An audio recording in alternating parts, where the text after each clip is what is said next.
மயிலாடுதுறையிலேருந்து வந்த இந்த புது மாருதி டிசைர் காரில் வீல் அலைன்மெண்ட் பண்ணலான்னு 4 பக்கமும் சென்சார் டார்கெட்டை மாட்டி ரன் அவுட் ப்ராசஸ் வந்ததும் காரை ஃப்ரண்ட்டில் தள்ளி நிப்பாட்டி ஹேண்ட் பிரேக்கை போட்டு பிரேக் லாக் வச்சு காரை ஸ்டார்ட் பண்ணி பிளேட் லாக்கை எடுத்து கேசர் ப்ராசஸ் பண்ணுறதுக்காக ஸ்டியரிங்கை லெஃப்ட் ரைட்டுன்னு திருப்பி சென்ட்ரு வைக்கிறப்ப ரீடிங்கை பார்த்தா கரெக்டாக இருந்துச்சு. அப்பாடா நமக்கு வேலை மிச்சம் எல்லாம் கரெக்டாக இருக்குன்னு நினச்ச ஸ்டியரிங்கை பார்த்தா ரைட் சைடு நல்லா இறங்கிருந்துச்சு.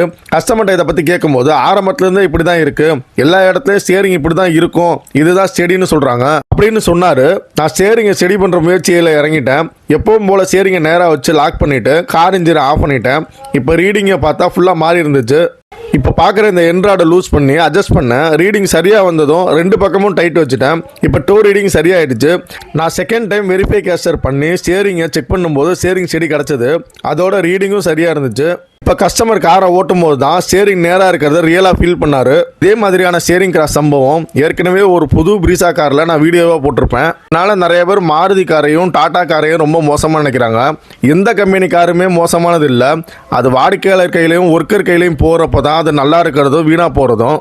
அதனால் கார் மேலே குறை சொல்லாமல் நம்ம காரை எப்படி வச்சுருக்கோங்கிறது தான் முக்கியம். கஸ்டமரும் புரிஞ்சுக்கிட்டாரு, நீங்களும் புரிஞ்சிருப்பீங்கன்னு நம்புகிறேன். நம்ம வீடியோ பிடிச்சிருந்தா அப்படியே ஒரு லைக்கும் போட்டுட்டு நம்ம சேனலை மறக்காமல் சப்ஸ்கிரைப் பண்ணிட்டு போயிருங்க.